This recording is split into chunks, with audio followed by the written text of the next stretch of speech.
Hello friends, हम लोग एक टॉपिक स्टार्ट करने जा रहे हैं जिसका नाम है कैश बजट। सबसे पहले हम मीनिंग देखते हैं कैश बजट होता क्या है। यहाँ पे आप लोगों को दो वर्ड नज़र आ रहे होंगे, एक कैश है और दूसरा है बजट। तो सबसे पहले हम लोग बजट वर्ड को देखते हैं। यहाँ पे जो बजट है इसका मतलब होता है प्लानिंग। इसको अपन अप्रोप्रिएट वर्ड में बोल सकते हैं। अप्रोप्रिएट वर्ड जो इसके लिए यूज होगा वो होगा फोरकास्टिंग, जिसको हम हिंदी में क्या बोलते हैं, फोरकास्टिंग को पूर्वानुमान। क्या बोलते हैं? पूर्वानुमान। मतलब पहले से अनुमान लगाना। आप किसका अनुमान लगाएंगे, किसको फोरकास्ट करेंगे? यहाँ पहले से साफ साफ दिखाई पड़ रहा है, कैश को फोरकास्ट करना है हमें। किसको फोरकास्ट करना है? कैश को। कहने का मतलब ये हुआ कि जिस पर्टिकुलर टाइम पीरियड के लिए हम ये बजट बना रहे हैं, उस पर्टिकुलर टाइम पीरियड में हमारे पास रिसिट्स कितने होंगे, हमारे पास रिसिट्स कितने होंगे, इट मीन्स कितना कैश आने वाला है, और उस पर्टिकुलर टाइम पीरियड में हमारे पास से कितना कैश जाने वाला है, इट मीन्स पेमेंट कितने होने वाले हैं। तो ये हम आइडेंटिफाई करेंगे यहाँ पे कैश बजट के अंदर। अब कैश बजट को बनाने का जो मेजर ऑब्जेक्ट है, ये तो था मीनिंग कि ये क्या था मीनिंग कि हमारे पास पर्टिकुलर टाइम पीरियड में कितना कैश आने वाला है, इट मीन्स कितने रिसिट्स होने वाले हैं और कितना पेमेंट होने वाला है पर्टिकुलर टाइम पीरियड में, जिसके लिए हम क्या बना रहे हैं, बजट बना रहे हैं। अब हम बात करते हैं किसकी, ऑब्जेक्टिव्स की। अगर हम बात करें ऑब्जेक्टिव्स की, तो जो इसके ऑब्जेक्टिव्स हैं उसमें एक मेजर ऑब्जेक्ट है। वो क्या है? इसका मेजर ऑब्जेक्ट, इसका मेजर उद्देश्य क्या होता है? To identify surplus and deficit. मतलब किसको आइडेंटिफाई करना है हमें? सरप्लस और डिफिसिट। इट मीन्स कि जिस पर्टिकुलर टाइम पीरियड के लिए हम बजट बना रहे हैं, उस पर्टिकुलर टाइम पीरियड में सरप्लस रहने वाला है हमारे पास। इट मीन्स हमारे पास रिसिट्स ज़्यादा रहने वाले हैं और पेमेंट हमारे पास कम रहने वाला है। तो कहने का मतलब रिसिट्स ज़्यादा है और पेमेंट अगर कम है तो वो हमारा बैलेंस कैसा कहलाएगा? सरप्लस बैलेंस कहलाएगा। और वहीं दूसरी तरफ अगर मैं देखूं कि डिफिसिट क्या होता है, अगर डिफिसिट की बात करूं तो हमारे पास से पेमेंट ज़्यादा होंगे और रिसिट्स हमारी कम होंगी, तो वो बैलेंस कैसा होगा? हमारे पास डिफिसिट बैलेंस होगा, क्योंकि खर्चे ज़्यादा कर दिया आपने, रिसिट्स आपके पास कम है, तो डिफिसिट हो गया आपको। तो ओवरऑल कंक्लूजन क्या हुआ कि to identify surplus and deficit for the particular time period. तो ये हमारा एक मेजर क्या हो गया? ऑब्जेक्ट हो गया। अब सर ये मेजर जो ऑब्जेक्ट है सरप्लस और डिफिसिट को आइडेंटिफाई करना, ये क्यों करते हैं?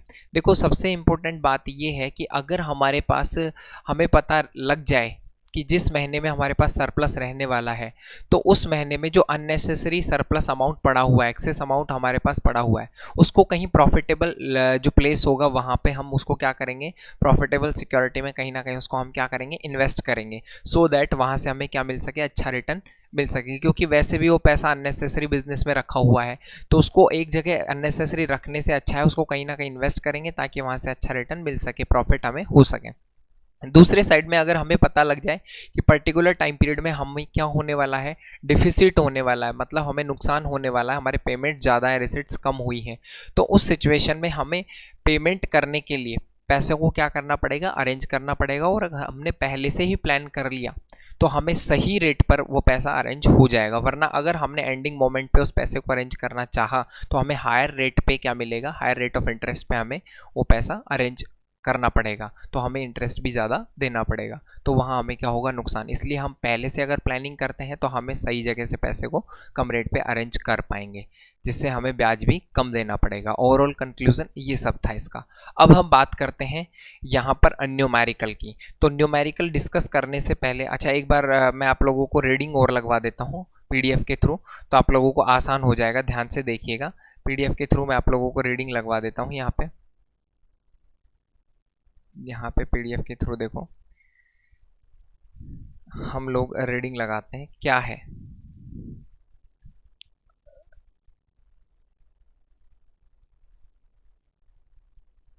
ये देखो ध्यान से आप लोग, यहाँ लिखा हुआ है cash budget is a statement, एक ऐसा स्टेटमेंट है which records cash inflows and cash outflows likely to take place in a definite future period. मतलब पर्टिकुलर टाइम पीरियड में, फ्यूचर में जो डेफिनेट पीरियड है जिसके लिए हम बजट बना रहे हैं, उसमें कितने इनफ्लोज होने वाले, कितना कैश आने वाला है और कितना कैश हमारे पास से जाने वाला है, इसको हम क्या करते हैं कि स्टेटमेंट के अंदर दिखाते हैं। उसे हम क्या कहते हैं? कैश बजट कहते हैं। अब जो मेन पर्पज है क्या आइडेंटिफाई करना है? सरप्लस और डिफिसिट को आइडेंटिफाई करना है हमें, जिस पर्टिकुलर टाइम पीरियड के लिए हम बजट बना रहे हैं।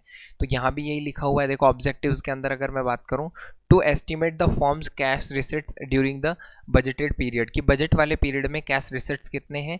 और दूसरा वाला यहाँ पे अपन को दे रखा है to estimate the financial requirement of the form during the set time period, कि मतलब उस टाइम पीरियड में जिसके लिए बजट बना रहे हैं उसमें एक्सपेंसेस कितने होने वाले हैं, पेमेंट कितना होने वाला है। इट मीन्स फाइनेंस रिक्वायरमेंट कितना होगा जो हमें पेमेंट करने के लिए काम आएगा।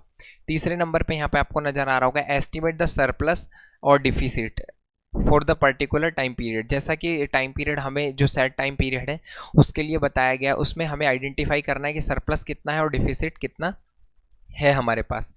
अब यहाँ पे लिखा हुआ है वही बात जो मैंने बताई, अगर सरप्लस है आपके पास तो उसको यूटिलाइज इस तरह से करो प्रॉफिटेबल लेवल पे, अननेसेसरी अगर आपके पास रखा हुआ है तो वो।